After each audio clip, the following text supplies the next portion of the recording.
Appleknocker Radio. Well, greetings, friends. My guest today is Montreal-based musician Anna Atkinson. Anna Atkinson happens to be the second or third musician that I ever interviewed when I first began freelancing as a music journalist many years ago. Well, maybe not many years ago, but years ago. She's one of the first people I reached out to, and I actually found Anna. I don't know how I found this song, but it's a song called When We Were Young. I'm going to pin it in the description box below this video because it's a beautiful song that you have to hear. I stumbled upon it at a time when somebody that I loved was going through a medical situation, and I was feeling a little bit emotionally raw, and the song just really connected with me. It's a beautiful tune. And I reached out to Anna. We did an interview for one of the sites I was writing for. And then we just kind of kept a little touch here and there ever since then. It was really good to get to talk to Anna face to face, as it were, on the computer today. I asked, this would not be Appleknocker Radio if I did not ask some strange questions. And I really appreciated the fact that Anna was willing to go along for the ride and willing to wrestle with these somewhat difficult and somewhat unexpected and strange questions that I asked. I like to ask strange questions, number one, because I have strange interests, and I'm kind of a strange dude. But also, I think it provokes the person to come up with to churn their being for some interesting thoughts, insights, and feelings that they normally wouldn't. I really don't like doing the typical interviews where people just ask the standard questions.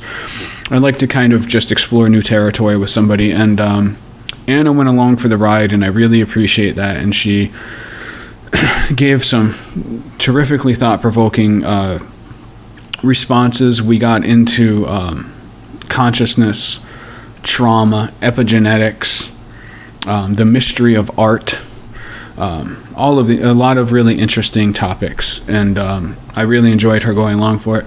Her most recent album is titled Linaire. I will be pinning the directions to get to that album and check that out, which I encourage you all to do because it's a beautiful album.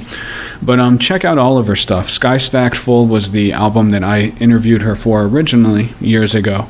And to me personally, Sky Stacked Full is still my favorite Atkinson album. I think it's just very unique, beautiful, haunting, hypnotic kind of album. I've never heard anything quite like it. And I appreciate that. I like originality, and I highly recommend everybody go check that out as well.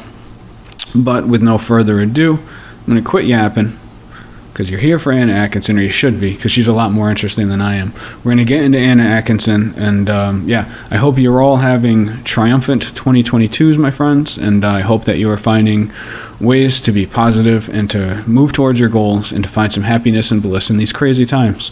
So, that's it, my friends. Peace out. Great.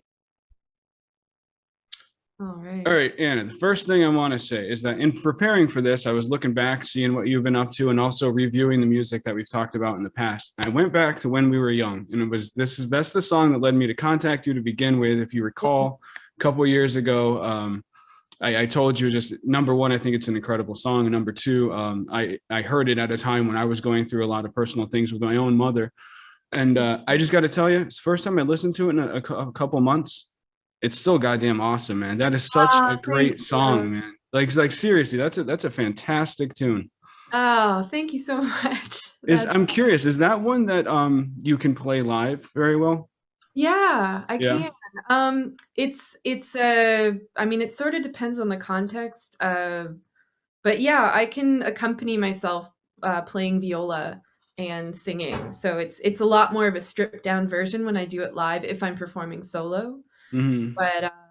But it is one that I've thought about adding to my current set. Like right now I work a lot with I have like an ironing board with a bunch of electronics and then a microphone. And so I've not been using my viola much recently in my live set, just kind of in an effort to keep things really simple. Because it just becomes like a tangled mess of everything everywhere. But yeah, it's one that I can do live, and actually that's one of the oldest songs on that record on Sky Stacked Full, and I actually played it at as the opening number of my very first album release, just solo viola and voice, and that was the first time I performed it. So that was like 12 years ago or something like that, or 11 years ago. Well, that's a long time ago. That's Yeah. it's kind of crazy to think. It's kind of crazy to think that the last time we talked, or the first time we talked, was like 3 or 4 years ago. Like, Yeah, because that was right after I moved cities. That was right after I moved to Montreal. Yeah. yeah, man, time is a mystery. I know. It's insane. It's bananas. Yeah. Or at least the perception of time is a mystery. Yeah. Yeah. Yeah. No, it's really yeah, especially the last 2 years, but just time in general, like I can't figure it out. So I guess that's the whole yeah. That's why we make stuff to try to Right. figure out time. So, in talking about when we were young, you mentioned it was the viola is the instrument in that. Yeah, viola. Yeah. So you play all kinds of crazy instruments, and I have two questions. Number one, I'm curious why you play so many different instruments. A lot of them aren't even instruments; they're like tools. And Yeah. then number two, well, maybe no, I'll just ask and see how it rolls together. Because number two, the Linaire is the way you pronounce the Linaire. last. All right. Linaire. Yeah. Okay. It's very like 80 sound on that, right? Yeah. Yeah. And so what led to that, and what generally leads to you experimenting so much with so many different instruments? Um, that is a good question. Like I grew up in a house where there were just like tons of instruments everywhere. It was kind of a chaotic environment. I was the youngest of five. And all my siblings were a lot older than me, and my parents were like, garage sale enthusiasts. And my dad played the banjo. We had a piano. There was kind of just this like box of random crap that some of it was instruments. We had this like old ukulele with one, or no, old I don't know if it was a balalaika or a mandolin, but it had like one string only still. And so that was just kind of those were the things that I played with as a kid. And so that, yeah, it kind of translated. And I grew up playing the violin and sort of dabbling in piano just because it was there.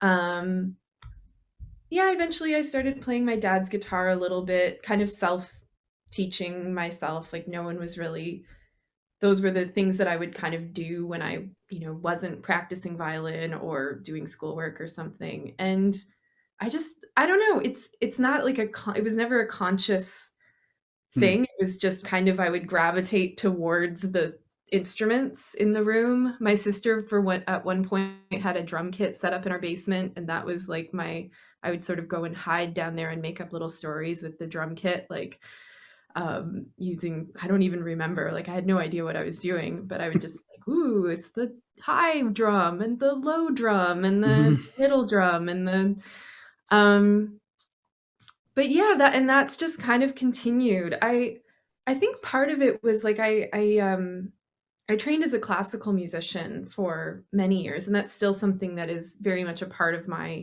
um my artistic life now. Um but classical music, it's I mean, it's so beautiful, it's so amazing, but there's a kind of rigidity and a pressure to it that can be really overwhelming. And so I think also when I got much more serious and when I was in university and studying music, I think it also became kind of my way to rebel a little bit from the sort of rigidity of there's so Hmm. much about, you have to play it like this and you have to hold your arm like that and you have to focus on this thing. And it's not a it's a really problematic sort of whole world to be part of as a young person, and just kind of going to an instrument and being like, I don't know how to play this, I'm gonna just see what happens. And that was always when I would start writing songs, was when I was like going to an instrument that was a little less familiar, or playing a viola, playing my instrument in a slightly less familiar way, like strumming it like a ukulele almost, or Hmm. something like that. So it was uh yeah, it was always just this thing, and I had a knack for figuring out at least the very basics of almost any instrument I was presented with. I haven't really dabbled in winds. I did play the trumpet in 7th and 8th grade, but I didn't continue. I don't know. Are you you're oh, sorry, for a second it was a bit frozen. Sorry. Oh, you froze for a second. Oh, I froze for a We're gonna second. find out if that translates to the recording, I guess. Okay. I want to ask, or I want to add just the last part of your question, which had to do with Linaire. So I was always really an acoustic instrument person for many, many years, and kind of a technophobe. I think, again, maybe stemming from my classical background. I also played a lot of folk music, and I was kind of this like purist when it came to that in my sort of early and mid 20s. But I was always super into music that involved electronics and stuff, but it was kind of always in the background for me. And I think it was really just like terror of getting into that. And but I guess about 7 or 8 years ago, I began to build up my home recording studio, learn about that stuff, and then begin to like really delve into I guess electronic music, and using Ableton Live and other things. And someone lent me an omnichord, which is the instrument that the Linaire album is basically is based upon. And I could show it to you later if you'd like to see it. Yeah, I would dig that, man. I don't even know what that is. I can't visualize at all what that is. I could just grab it right now. Yeah, that'd be cool. There.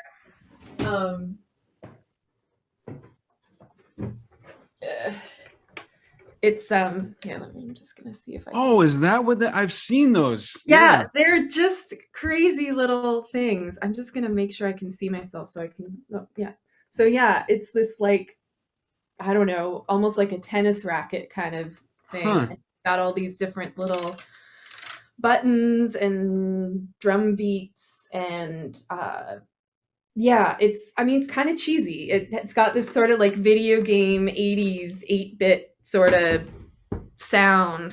And I just thought it was the coolest instrument, partially because it just was capable of doing so few things, but the things it did just like so amazingly well, just these like very cheesy, simple beats, and this kind of like monotonous chord thing, like with it just, I don't know, it got me. Well, I dig it. I think it sounds really cool. I mean, I couldn't identify what it was. I actually assumed you were like using your computer or something. I didn't really know where the source of it was. Yeah, and I found like it changed the way I was writing, because it's so like you can't play complicated chords, you can't really layer chords. Like it's a bit like, painting in primary colors only or something, where it's like that's a limitation, and that's a really amazing starting point for for making stuff, because it's just like, okay, here's the rules, here's what we have, here's what we're working with. And and then on the album there were a lot more there were other synthesizers and other sample instruments, and like drum samples and that.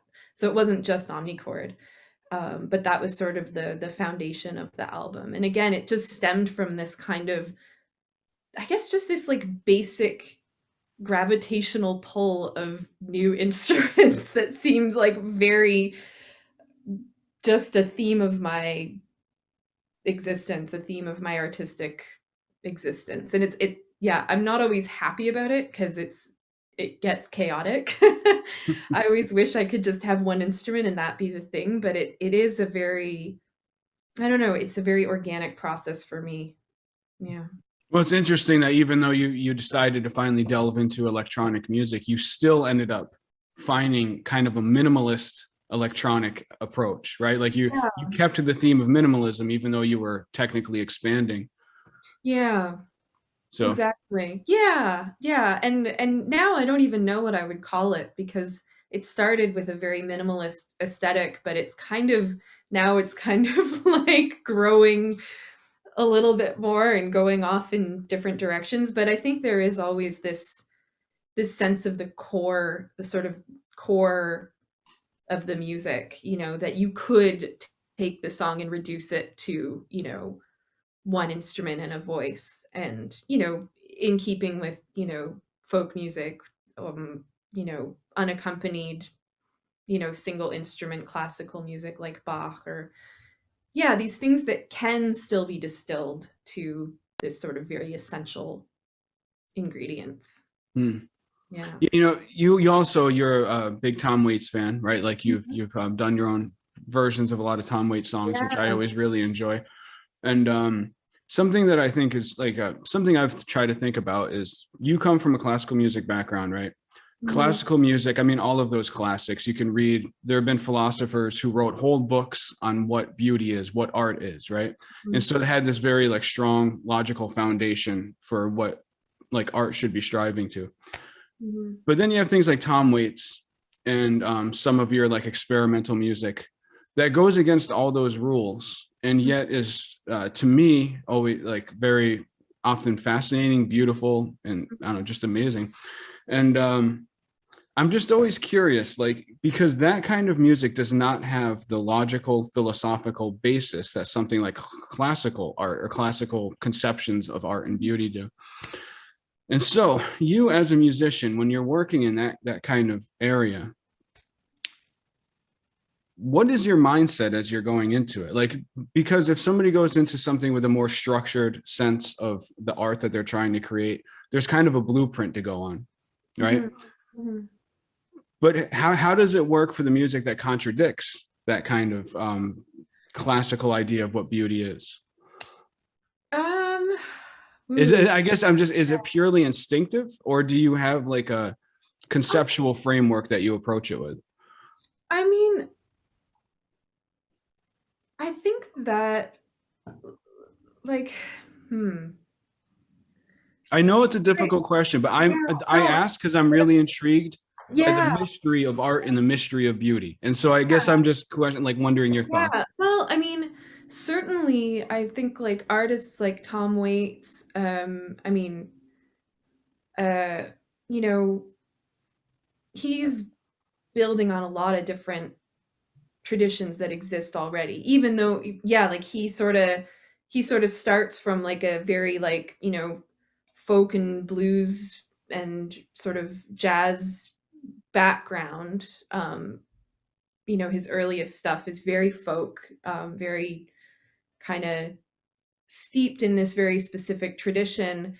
And then he kind of draws from this more avant-garde uh, aesthetic and a sort of, yeah, I guess a like a spirit of experimentalism or experimentation. And I don't know. It's funny I feel like I'm so No, it's all good. If I hesitant. like No, but I it's really fun because it's something that I think about. Like I think a lot of artists, especially now, now that like it is possible to kind of grow up steeped in like all these different kinds of music that are kind of conceptually in a certain way a bit like maybe philosophically at odds with each other, or they just come from such different worlds. um and yet, like, classical music comes from folk music, like really, like it kind of all comes from the same place, like in its mm, sort of basic thing. And I think like problem the part of the issue with classical music for me is all of the stuff built up about it, like that it is supposed to be this like ideal, this sort of cultural pinnacle of human expression and stuff. And yet, like, I don't know. I feel like the people that just kind of did it and the people that composed it were like they were just kind of people doing stuff and they were writing about what they heard and they were, like they'd go to the bar and hear a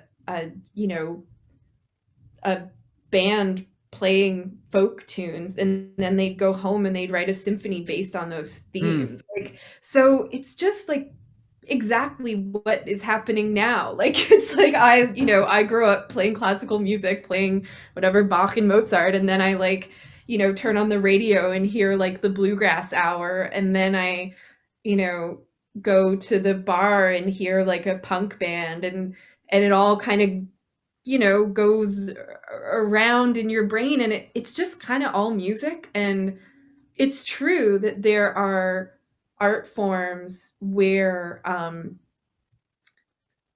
or there are traditions that have different ingredients that or different requirements for their success, like you know like there are certain musical traditions where whether you're playing in tune or not is like totally not important at all. Like that is like the lowest priority, you know? And then there are forms where like whether you play with good rhythm is like the lowest priority. And like but there's so it's like I just think of different kinds of music sometimes as like, well, what's the goal here and what are we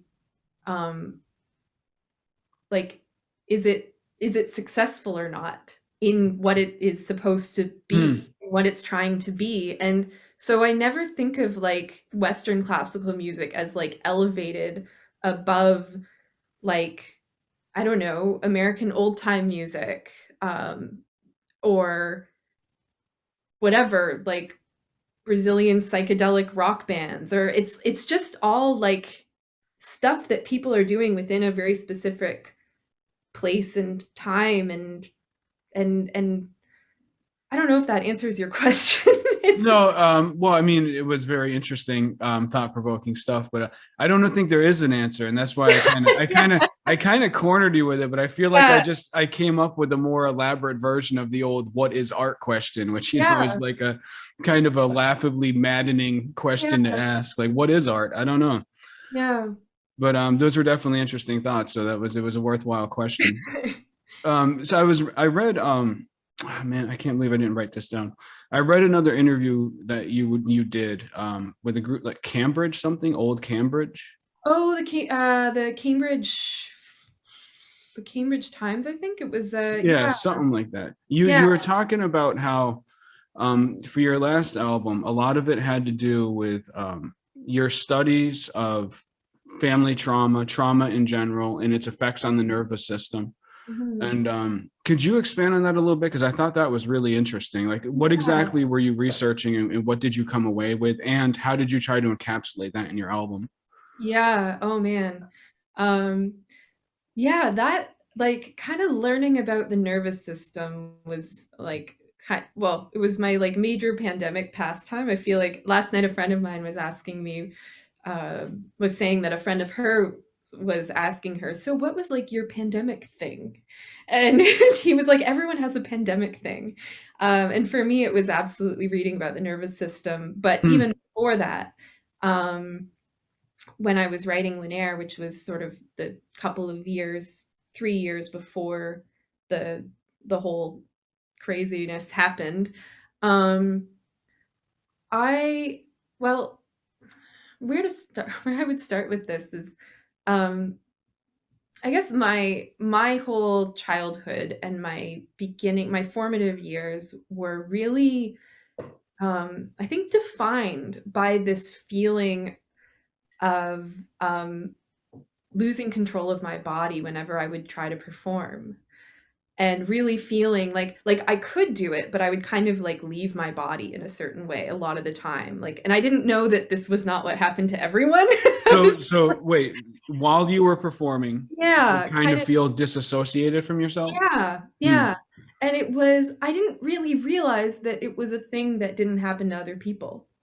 And especially when I was playing an instrument, when I was playing violin, weirdly, but now I understand totally not weirdly, I whenever I was singing, it wouldn't happen. And the thing that I learned, I mean, people talk about the importance of breathing and the nervous system, but I always thought it was the breathing in that was important when I was a kid. So I was essentially like hyperventilating on stage, probably because the important part is the exhale. The most important thing that we can do to calm our nervous systems is literally to like exhale completely. A lot of people, when they have panic attacks, that's the thing that they can't do, or that they forget to do, or they, is to exhale. So you're trying to breathe, but you're only breathing in, breathing in, breathing in.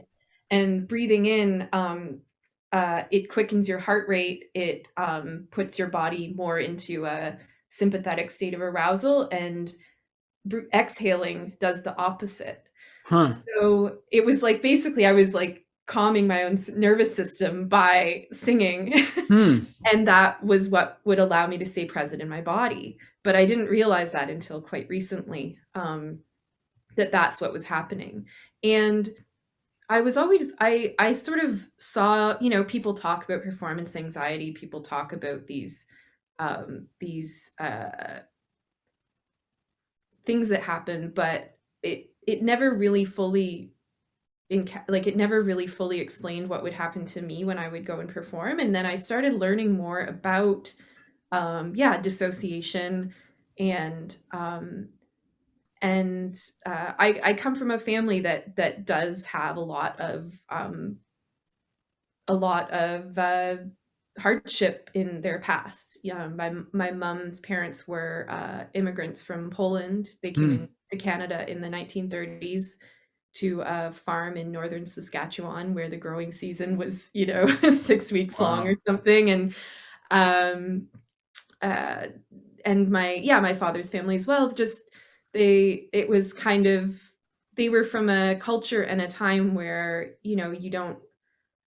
you kind of just don't talk about the things that you wish hadn't happened. But as I became older, I, realized that there was just a lot of stuff, a lot of tendencies in me that I did not really understand because I hadn't fully lived them, but that I'd likely inherited from my parents, or from my ancestral past. And it just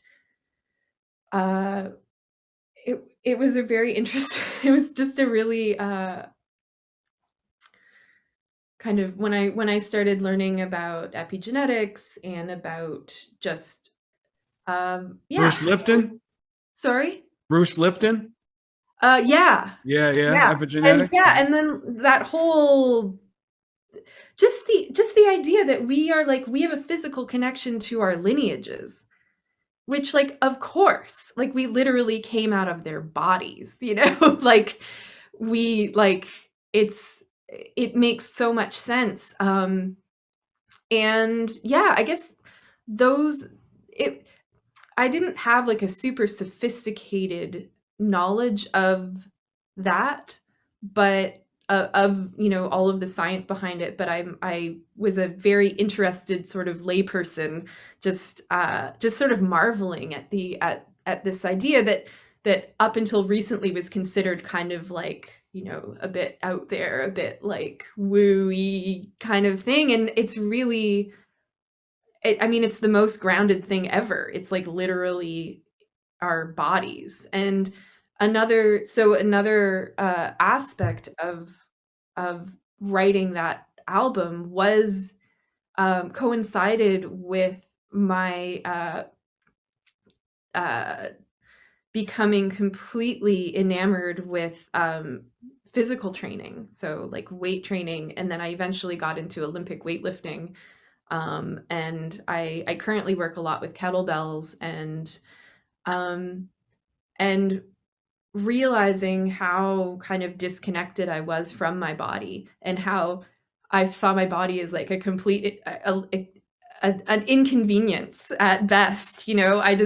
And I would get injured all the time, especially playing violin or being really stressed out in you know, when I was in school. And yet I was always just like, oh man, like I just like wish I just didn't have to deal with this.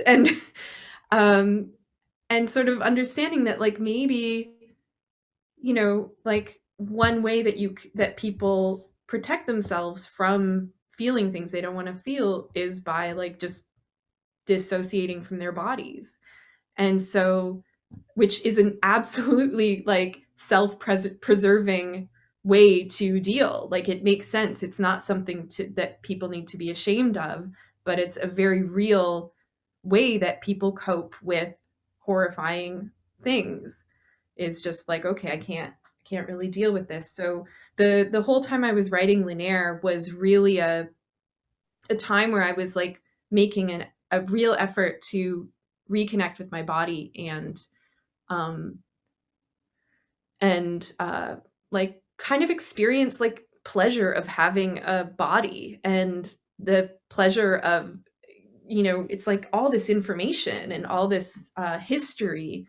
And you know, I have like the same legs that my mom had, these like insanely muscular, even if we don't do anything, like, you know, Polish. Legs. You got Yeah, Polish legs. yeah. And I don't know, it just, so a lot of the music on Linaire is like really about this kind of like, I, you know, part of the message was like, you know, my whole entire life I've been trying to like escape these feelings. I've been trying to escape this body. I've been trying to, you know, liberate myself in a certain way in this kind of like conceptual, like not necessarily become enlightened way, but in a kind of like okay, now I've left all that behind. Okay, now I've left all that behind. And now, I mean, I'm still not good at it and I don't like it, but rather than doing that, like actually turning towards the thing you're trying to leave behind and just saying, okay, I'm here, like what's going on, or even just walking towards it, you know. And I think, yeah, a lot of those songs are like invitations for myself. I wrote them really like, I didn't expect I would actually release them to the world when I was writing them. Oh, really? No, no, no, no. I mean, I thought maybe at one point, but I was just, it was more of a like, they all have like a bit of a hypnotic tone, a lot of them. And Yes, I definitely. think it's kind of like, hey, come sit in this space that you've been afraid to sit in. You know, come feel this emotion, come accept this thing about you, And you accept think that was entity. you saying that to yourself? Yeah. Most of it was me saying to myself, because a lot of the songs say you, but it's really me. But it's like me saying to me, you know, like some wise part of me kind of taking over the airwaves and saying like, okay, listen up, the Anna that doesn't want to feel a sad emotion ever because she's afraid it will kill her. Just like, you know, sit down and I will like, I'll soothe you while you, you know, get through this thing that is hard. Yeah, that's Yeah, a what lot.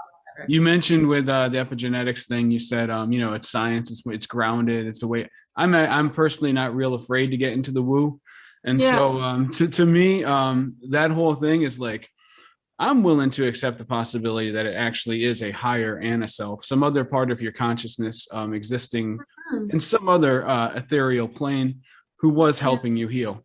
It's a possibility. It's not Yeah. definite, but it's a possibility, right? And there's Absolutely. also speaking about the family trauma. I found a couple traditions, thought processes that I thought were really beautiful. I'm not saying I necessarily believe this, but I think it's a beautiful concept. Is the idea that we as individuals can heal our lineage's trauma by healing it in ourselves, which you could then heal it if you have a child.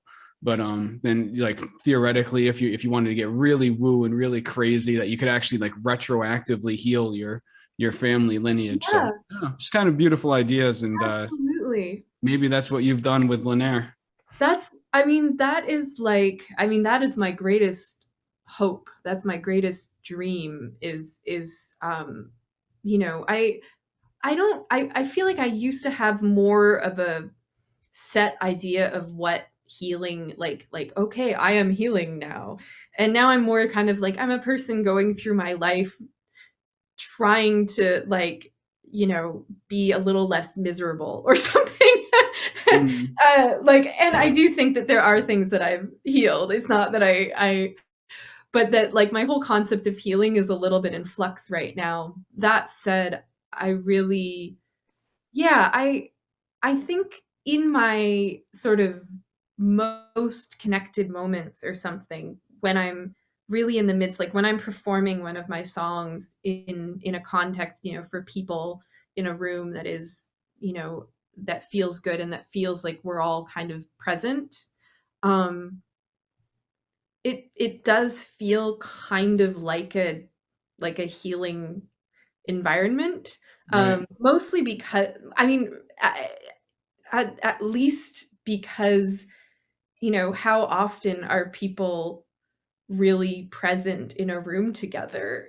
I mean, especially now, but even before the pandemic, right. it was like I just felt like I was running off in all directions all the time, and my practice, my artistic practice and my writing was really like, okay, like you're just here, you're like in your body, you're like here, and it would almost feel like I was moving in slow motion, like, and that everything was just kind of, yeah, there was like a sense of groundedness and a sense of presence that did feel like for me very healing, which was part of the reason that I really decided to pursue it as a project and as a performance practice. It was really something I was doing for myself, Mm. um, in the beginning, and then I was like, ooh, I wonder if I can share this with people, um, and what that would be like. And I think the act of doing it on my own is great, but then the act of sharing it and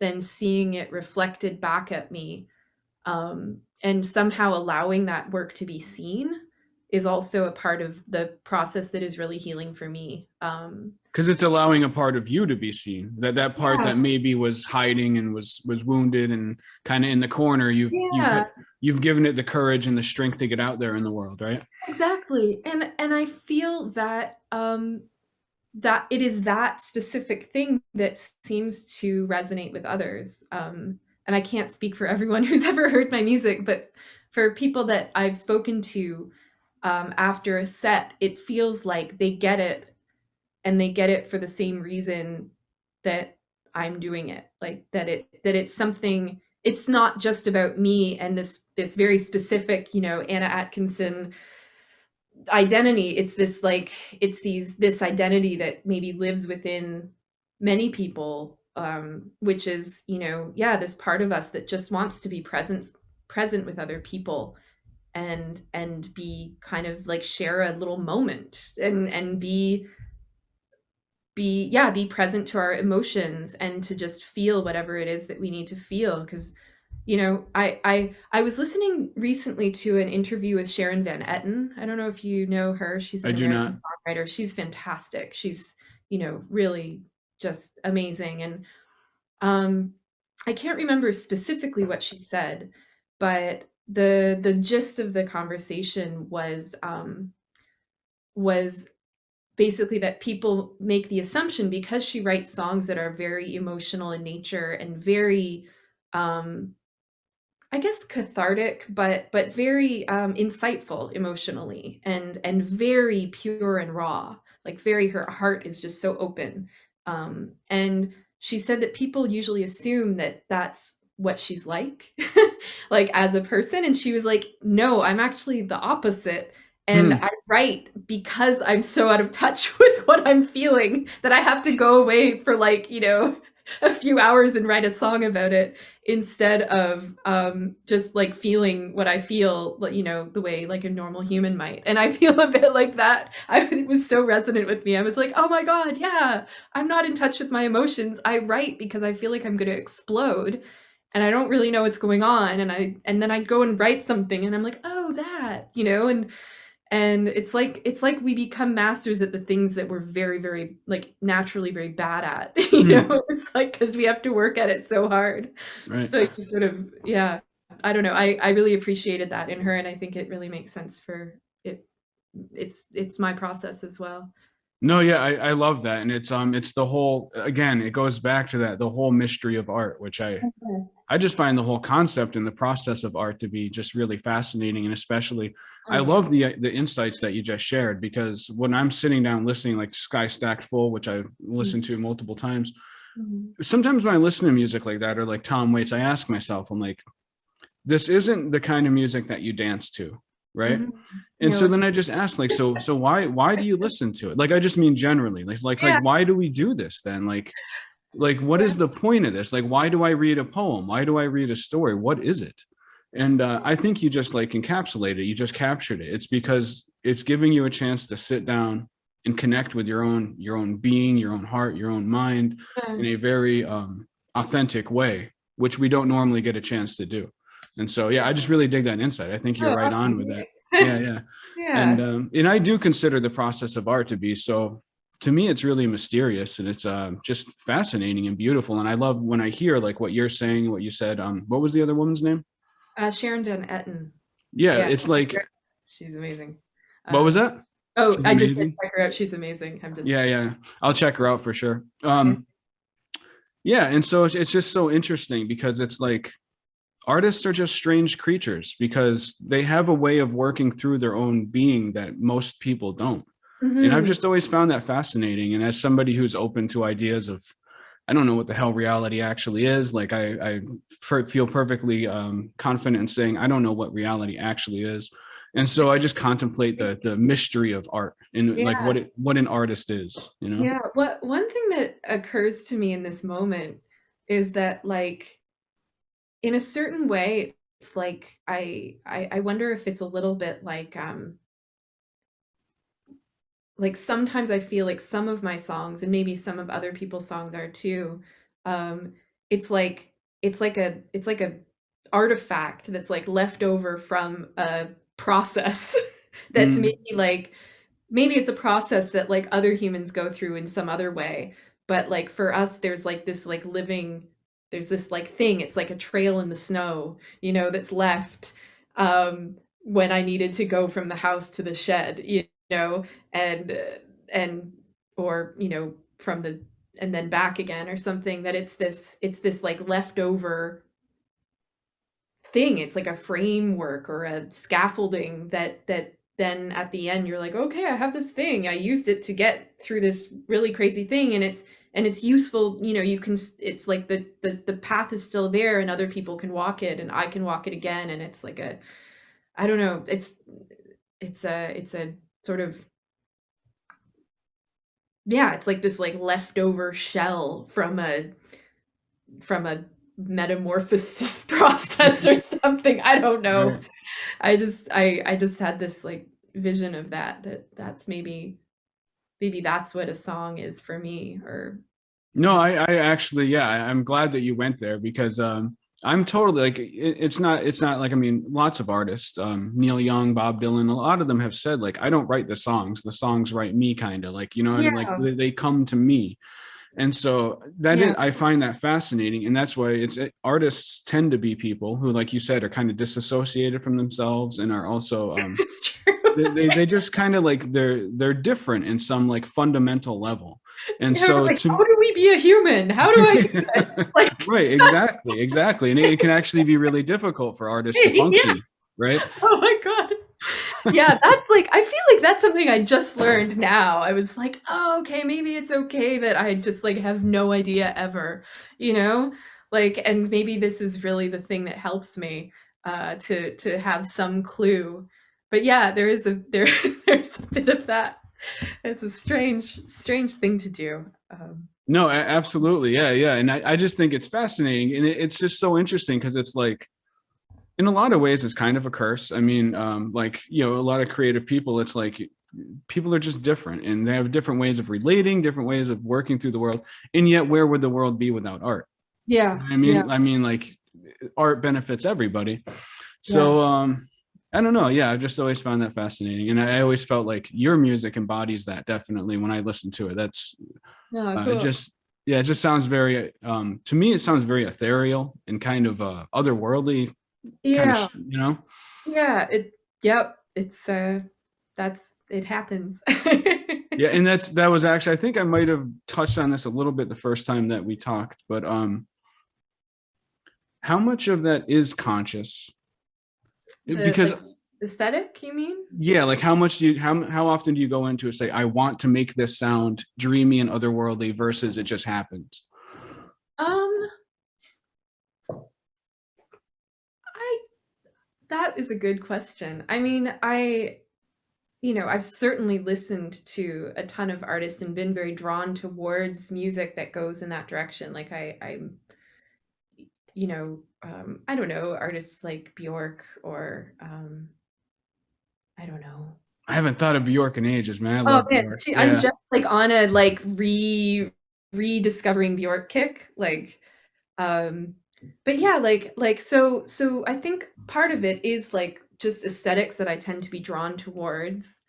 Um with Linaire, another thing about it was really thinking about my voice in because I have a voice that is like I it's like it's quite versatile. So I can sing really loud, I can sing really high, I can sing really Hmm. low, I can sing really quiet, I can do all these different things. Um and but I started realizing quite young actually, like I was on a track to kind of become an opera singer when I was a teenager actually, Really? like studying voice pretty intensely. Um and learning these beautiful art songs, really beautiful art songs. I still like a lot of my inspiration still comes from, like uh I don't know, 19th century art song and that but I felt kind of like there were certain sounds that I liked making more than others and certain things that would not, even though I could do them, they didn't feel as good in my body. And so I think part of the reason that I sort of let that go, like I just kind of quit singing lessons, was because I really wanted to find my own mode of expression, my own way of using my voice that felt most authentic to me. I think About how old were you when you did that? When you stopped 16, taking those? 17 maybe. Okay. All right. And Sorry. Go ahead. yeah, yeah, no, that's fine. So yeah, I was still quite young. But I had this sense, and I still don't have a full understanding of this. Like I think that I will probably continue figuring this out throughout my life. But I think as a person who didn't always have a very strong sense of self for various reasons, I was always very like, my sense of self depended so strongly on whatever my environment happened to be. I wasn't one of those people that like really, put me on the moon or put me in this, I'm still the same person. I always Hmm. felt like I was a bit watery and impressionable or something. So you kind of adapted to whatever space you were in. Yeah, yeah, and I think, being the youngest child in a big family of really loud personalities, that's kind of like your survival technique. Hmm. And so I think for me, I was like, I need to be in a situation where I'm not as externally influenced, and I need to figure out how to um, trust my own, figure out what it is in me that can teach me how to trust myself. And Hmm. for me, that's been my body, like reconnecting with my body, like what feels good, what doesn't feel good. And that was just not a thing that I had access to growing up. So I didn't, it was just these it was like some part of my instinct was missing or something. I felt, I don't really know, I'm not like trying to self-diagnose retroactively, but I always felt that I felt that when I began, it was even as a teenager when I started like riding my bike and like connecting to my body as this tool that I could use, that I was like, oh wait, there's this information here. There's this, oh, this feels good. This doesn't feel good. But it took me a really long time. Like, I think I'm still kind of learning these basic lessons that I think some people learn as children. And for some reason, I just was late to the party. But when I was working on Linaire, especially, um, I just wanted to only make sounds with my voice that felt good. I know that sounds kind of weird, but it really was this sense of like, if something is not occurring naturally within me, if I have to strive for this, I don't want to do it right now. It's Hmm. not that I think that people should never strive. I'm not saying like, oh, only stay within your comfort zone. But for me, I think it was really important because I've lived a life of like constantly striving, like, oh, hey, Hmm. oh, I play this. Oh, I'll do this. Like being a freelancer is kind of a state of constant striving, which is how I've made my living in music, especially when I lived in Toronto before I lived in Montreal. I was just doing like 8 million gigs all over the place. And one day I'd be like, accompanying a musical theater singer on my violin for a concert in a big hall. And then the next day I'd be like, I don't know, playing musical saw with a Brazilian rock band in a club. And so it was this always a state of kind of, jumping through hoops all the time to make my living. And that was, I mean, it's kind of an amazing life. But for this project, I really was like, what feels the best for me? What Hmm. feels like the most grounding, the most authentic, the most accessible, and the most sustainable for me? Because I had a lot of phases of really intense burnout as well when I was working a lot more in those fields, where I would just, I would go, go, go, go, go, and then just crash and be really depressed for a few months. And I was just wondering, like, what is it that I could do musically where it doesn't take anything away from me? Hmm. By at the end of the concert, I feel just like filled up. And I think that the Linaire aesthetic was kind of born from there, and some of my other music. But I feel like with Linaire, I really went there where I was just like, I'm just gonna see what happens in me. So Um, do you think what you found in this process where you got to find like what fulfills you instead of drains you, is that going to carry on, do you think, through the remainder of your work? well, I don't know, but it's definitely been part of it where I'm paying attention to how my body feels while I'm making this work. Hmm. And it's certainly carried over to other aspects of my artistic practice as well, and of my artistic life. Um, yeah, so I think it will. I think it will in some regard. I can't say that I will always make music that has a bit of an ethereal uh uh aesthetic to it, but I think in terms of, I think it's more the process of being like, what is required now? What do I need now? What Hmm. feels good now? It's, I mean, it's self-indulgent in a certain way. But I think it's really like, part of it is like, if I can make this music while listening really well to myself, then maybe the gift of this music could be that it will give other people permission to listen really deeply to themselves. Um, Even if what they need to do is not that. I don't think everyone listening to themselves is creating ethereal music.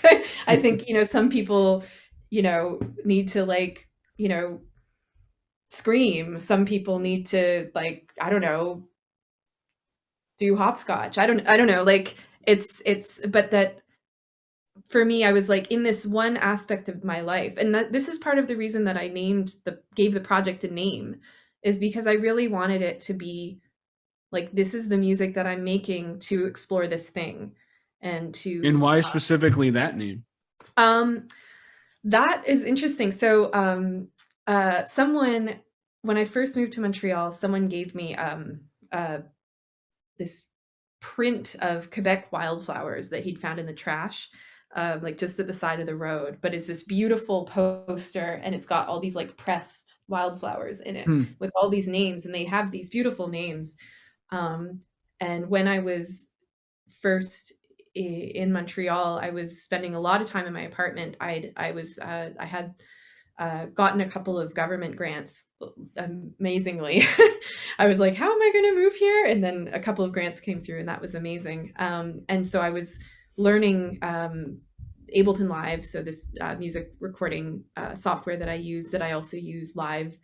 And I was writing this music, and I was spending so much time in my apartment and like sitting at my table and like looking up at this poster, and it just, that Hmm. name just kept like kind of coming into my brain. And I don't really know, and I find it terrifying trying to like choose project names. Like it's like, you know, like that. I think that's another reason that I never chose one before now, is I was like, I don't know. But I was like, I have to choose something. And I did a little more research about the Linaire, which is or Linaire en français, in French, and it's a wild snapdragon. So snapdragons usually, you know, they're like these big things. They're these tinier little. Uh, they're usually yellow and orange, Hmm. and they're these tiny little snapdragons, and they grow just like on the side of the road or in like sidewalk cracks and stuff. And the thing that I kind of love about snapdragons is that like it's like really hard to pollinate them. Like Oh, they have really? very strong boundaries. Only bumblebees can get inside. They Huh. need like someone who can like really get there. So they're kind of like, I don't know, they're kind of these like weird, miraculous, very scrappy flowers. And I was like, ooh, I need to be more like that. I need to like, you know, have better boundaries and and and just kind of like, I don't know, just kind of sow myself wherever the heck I end up. I don't know. I just thought it was kind of a beautiful thing, and more like I love the sounds of words, and so No, that is definitely a beautiful word. I just thought it was a beautiful word, and I thought I just love L's for some reason, and I don't know. That's it. It's not like, you know, it wasn't like a this is the best name ever, but it just, I felt like I needed to name the project something to distinguish it from the other things that I do. Hmm. Well, Yeah. weren't you like performing as Linaire? Yeah. Yeah, yeah, Yeah. right. Well, not like not that my name is Linaire, but that like this is the project that is what it's called. Um but yeah, I Okay. perform under the name Linaire, but I'm not like, hi, my name is Linaire. It's like, you know, it's like if I had a band, you know, it's just, it's me right now, but it's a project that could grow in members, depending on what I'm making. But that's what it's called, you know? Okay. So you did get to perform a couple months ago. It was the first time, if I'm not mistaken, since the Yeah. beginning of the whole pandemic thing. Yeah. Did you perform Linaire at that show?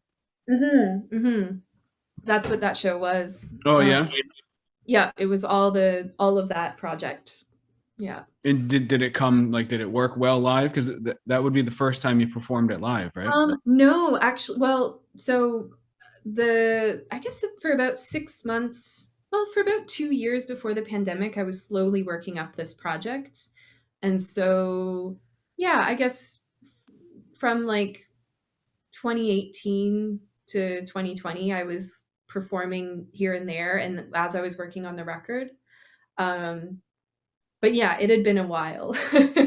I had just started touring the project like right before the pandemic shut down, which was like Oh, just wow. so frustrating. I was like, I had been, because yeah, after spending 3 years in like relative seclusion already, you know, kind of building this new project, building a new kind of career, it was like, okay, and now, you know, in this very moment, you're gonna stop. And so yeah, it was very frustrating to not get to perform, and then it was really amazing to get to. So And did you like feel more nervous than usual because you hadn't been able to perform live in so long? a little bit, Yeah. yeah. As But I somebody who's not a performer, I always, whenever I think of getting up on stage, I'm like, that has to be so nerve-wracking. So, yeah, I was a little bit more nervous than normal. But I was also just so excited. I just like because I've done like when I was released, like I released my record in October of 2020. And when I was preparing for that, I did a couple of little like recording myself in my studio for putting out on someone's website kind of thing, like little promotional things. And it just always felt so kind of weird to not be able to be in front of hmm. people and in a room, the feeling of being with people is such a, I don't know, it's such an important part of my process. And I think a lot of artists have really found that, like, that is an integral part. So I was just like so relieved to be able to be in front of people again. Hmm. I know like some musicians say that they consider themselves primarily a songwriter and secondarily a performer, or vice versa. Mhm. Do you have that distinction or feel equally weighted? Um, I think it's kind of equally weighted. I feel like a lot of people, I just feel like there's two parts of my process that are both really important. Yeah. One being the sort of more private part where you're writing and thinking and journaling and whatever else, and then the sharing part. But I feel like they're just both really important aspects for me. Yeah. Hmm. Okay. Yeah. Okay. So the last question I would ask, Yeah. you're back to performing live. Let's hope, let's pray Yeah. that that will be get to some back to some regularity in performing. But at the end of this, Linaire, you study the trauma, you study the central nervous system, you're finally getting out there to make your music. What have you got in store? Do you have anything specifically in mind, or anything that you feel bubbling up Yeah. that we can expect coming out in the next year or so? Ooh. I don't know if there'll be a new album in the next year, but I'm hoping to start working on one.